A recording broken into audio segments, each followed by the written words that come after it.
Здравствуйте и добро пожаловать на мой канал. Давно мы с вами не общались в формате обзора. Я решил исправить эту ситуацию. Сразу предупреждаю, что скорее всего будет шумно, потому что я сижу в парке на солнышке и решил не тратить зря времени и записать небольшое видео, небольшой обзор по заголовкам. Предупреждаю, что видео обозреваемых я не смотрел, посмотрел заголовки и решил по заголовкам пройтись и записать небольшой обзор. Итак, на повестке дня у нас сегодня, конечно же, наши измирские девушки. То есть Нина у камина, которая рванула в Измир в поисках Сельмошки, и, естественно, Донья КБ, которая в Измире уже, я так понимаю, пребывает несколько дней. Давайте начнем с Нины. Объявляю Нине благодарность. Почему? Да потому что Нина рванула в Измир, чтобы сходить в таксопарк и поговорить с начальством Селимона. Нина попросила начальство, чтобы те пропесочили Селима, чтобы он вернулся в коллектив, в семью, в работу, бросил эту престарелую Б и вернулся все-таки в семейный очаг. И вы знаете, после такого самоотрешенного поступка Нины у камина, да, там сейчас дискутируют, зачем Нина поехала в Измир, вроде у нее там какая-то конференция, где собираются айтишники, а может быть просто она поехала навестить родственников. Это не важно. Главное то, что Нина, несмотря на свой плотный график, рванула все-таки в таксопарк, чтобы восторжествовала справедливость. Нина настаивает на том, чтобы начальство Селимона взяли его за шкирку, пропесочили его как надо. Получается, что в нашей ютубовской, семье не буду говорить, в нашей ютубовской комедии дель арте, в нашей комедии масок Нина является той самой Шурочкой из служебного романа, которая лезет везде, которая пытается во все вникнуть и привлечь внимание общественности к той или иной проблеме. У вас кто-нибудь родится, вам соберем. У вас кто-нибудь помрет, вам тоже соберем на венок. Если вы там впутались в какой-то служебный роман, Шурочка вмешается, и Шурочка будет настаивать на том, чтобы все действующие лица, вовлеченные в это безобразие, разошлись по своим углам. Поэтому Нина понимает, она зрит в корень, она понимает, что нужно идти к начальству. Нужно, чтобы дядя, который там вроде бы тоже работает в таксопарке и уже один раз дал в рожу Селимону за то, что тот связался не пойми с кем, с какой-то шушерой, которую не подпустит никогда, даже на расстоянии не то что вытянутой руки, а пушечного выстрела. Доньку даже близко не пустят в семью Селимона, она там не котируется, и все эти сказки про то, что Донька там хозяйничала, ходила босиком по белоснежным каким-то коврам, которые мама Селима вечно начищает, и где Доньку кормили якобы арбузом и показывали содержимое выдвижных шкафов. Это все, конечно же, Донькины влажные фантазии. Мы все с вами прекрасно понимаем, что никогда никто Доньку не пустит в приличный дом. То же самое было во время замужества с Вильямом. Мы все с вами прекрасно помним, что когда молодые Вилька и Донька проезжали мимо дома сестры Вильяма, в дом пускали только Вильяма. Донька оставалась в кабине грузовика, заваривала там себе доширак и где-то там ютилась на верхней полке. А Вильям ходил домой к сестре, ел там домашнюю еду кубинскую, спал на мягкой перине, но Доньку даже близко не подпускали. Да что там далеко ходить? Яночка ни разу не позвала Доню к себе домой. И Доня сокрушалась по этому поводу и даже высказывала несколько раз свои фи, мол, как же так? Я Яночку к себе приглашала, я ее кормила, я салат сырный делала, в бассейн ее пустила, а Яночка меня так ни разу и не пригласила. То есть Доня тоже отмечает и подтверждает то, что мы с вами заявляем. Доню почему-то не зовут домой, а те, кто позвали, уже 100 раз пожалели. Та же София куда-то смылась, и никто ее больше не видит и не слышит. Позвала Доню, накормила мантышками, как говорится. Ладно, не будем ворошить старое. Это то, что касается заголовков на канале Нины у камина. Нина сразу поставила вопрос ребром, она не стала ходить вокруг да около, она четко и конкретно сразу же пошла в автопарк, где она будет решать вопросы, где она заставит начальство взяться за Селимона и навтыкать ему там. Теперь же, что касается заголовков на канале непосредственно Доньи КБ. Донья КБ с первых же минут пребывания в Измире жрет в 3 горла. Но в этом нет ничего особенного, в этом нет ничего нового. Это скорее норма, нежели исключение. Но вот в чем проблема. Меня просто вверг в шок последний заголовок на канале у Доньи КБ. Заголовок ее последнего видео. Заголовок гласит: «Селим меня кормит и кормит и кормит». А это лишь подтверждает наши самые страшные опасения, подтверждает то, что я давно уже подозреваю. Селим хочет закормить Донью до смерти. Вот можно залюбить до смерти, да? Погиб в объятиях страстных, страстной любовницы, например, бывают такие заголовки, да, иногда. А Селимон хочет закормить ее до смерти. Он ее кормит и кормит, хочет довести ее до такой кондиции, чтобы она уже не шевелилась, чтобы она стала в прямом смысле инвалидом и долго не протянула. В этом я давно Селимона подозреваю. Меня часто упрекают в том, что я как-то неблагосклонно отношусь к Селимону, все время его оскорбляю, как-то к нему очень негативно отношусь и связывают это с тем, что вроде я кого-то там ревную. Не то Донью к Селиму, не то Селима к Донью. Не то просто завидую Селимону, потому что если бы я был с такой женщиной, как Донья, я бы все время ел чебуреки и ни в чем бы не нуждался. А так приходится как-то выкручиваться, что-то там делать.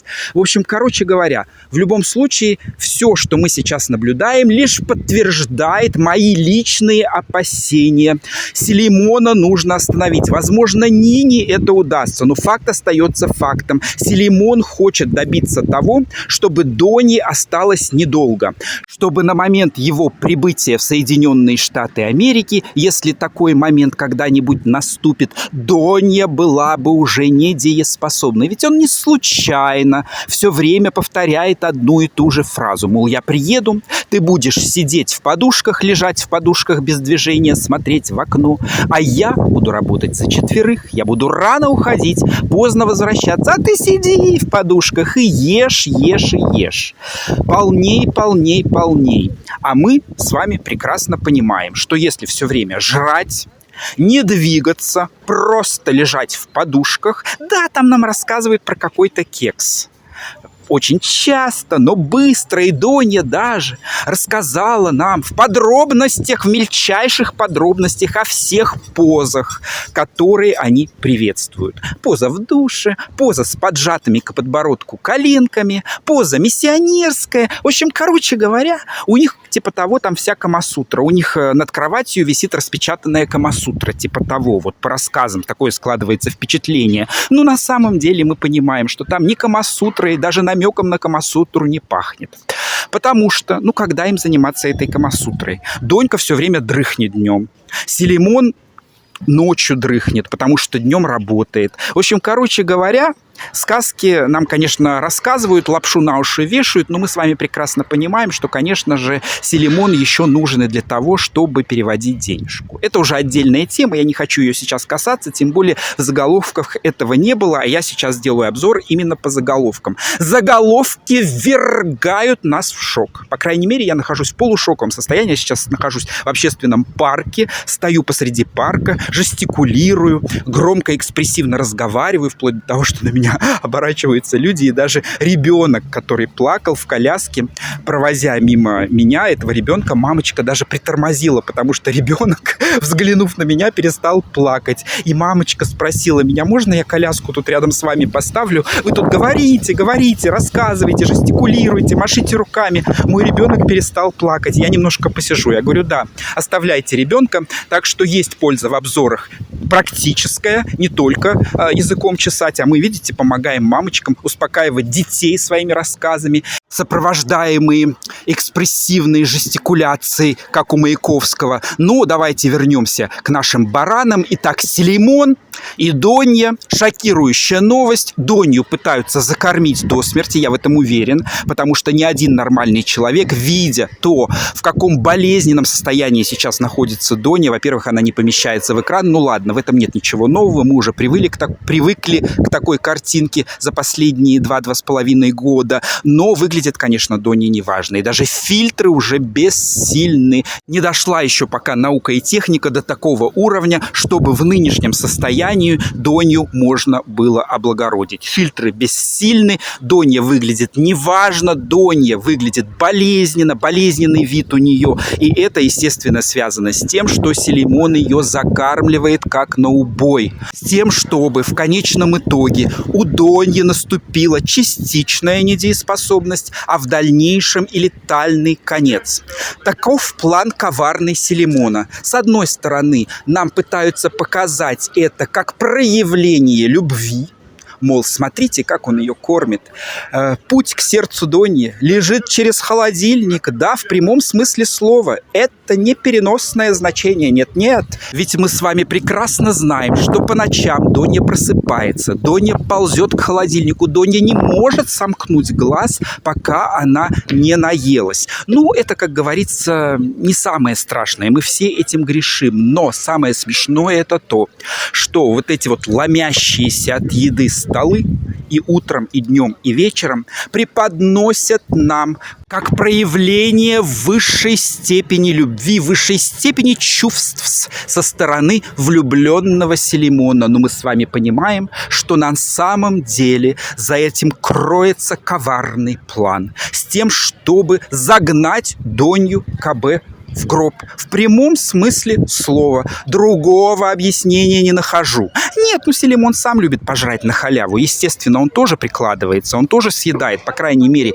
50% всего, что на столе стоит. Но, тем не менее, Донье это противопоказано.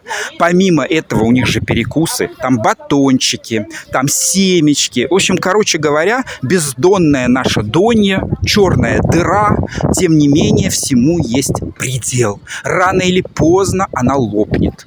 К сожалению, другого варианта нет. И именно к этому стремится Селимон. Ему выгодно остаться наследником.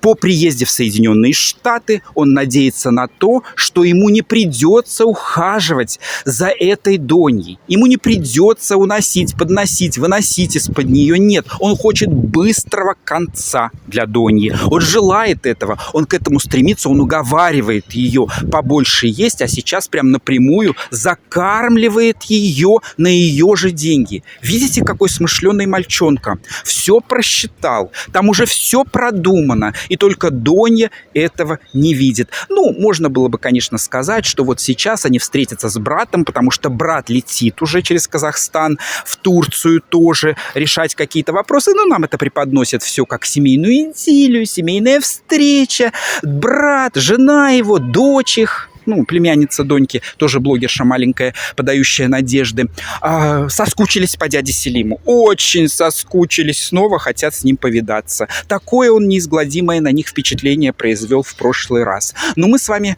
могли бы, конечно, надеяться на то, что брат, по крайней мере, возьмет за шкиряк Донью, сестрицу свою, и встряхнет ее как надо, ткнув мордой в тарелку, если надо, сказав, что, мол, хватит жрать, ты лопнешь. Ведь в свое время брат говорил, помните, Донья объявляла опрос и спрашивала у родственников, у всех мужчин, которые ее окружают, даже у родни, сколько же ей нужно килограммов сбросить. И брат оказался самым таким вот радикальным в этом смысле. Он сказал Донье, что ей нужно сбросить минимум 50 килограммов.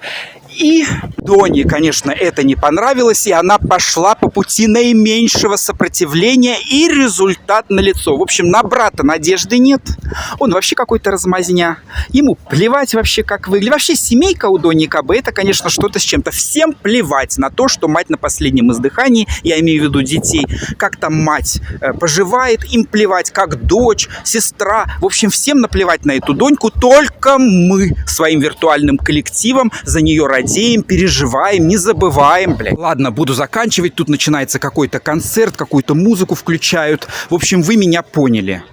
Посыл такой. Нина поехала разбираться с гаражом, алло гараж, а Донька, конечно, выглядит неважно и уже на пределе. Если кто-то не вмешается, то Донька лопнет, и ничего хорошего эта любовь так называемая ей не принесет. Ну а поездка в Турцию, наверное, ей принесет много положительного. И я сейчас говорю не о Камасутре, не о каких-то там жгучих и страстных объятиях Селимона, а о том, что Донька снова, привезет какую-то сумму, наверное, и все у нее будет хорошо, и все у нее будет прекрасно. На этом у меня все. Если есть у вас какие-то замечания, дополнения, пожалуйста, пишите. Сразу приношу извинения за шум, за то, что видео получилось шумным, очень много побочных каких-то шумов, но вот такие условия работы. Понимаете, общественное место. В общем, короче говоря, если у вас есть какие-то замечания, дополнения, пишите. Благодарю всех, кто поставил лайки, кто подписался на мой канал и кто написал комментарий. Мне очень приятно. Желаю вам всего самого наилучшего. Пусть у вас все будет хорошо. Ну и, естественно, до новых встреч на моем канале. Пока-пока.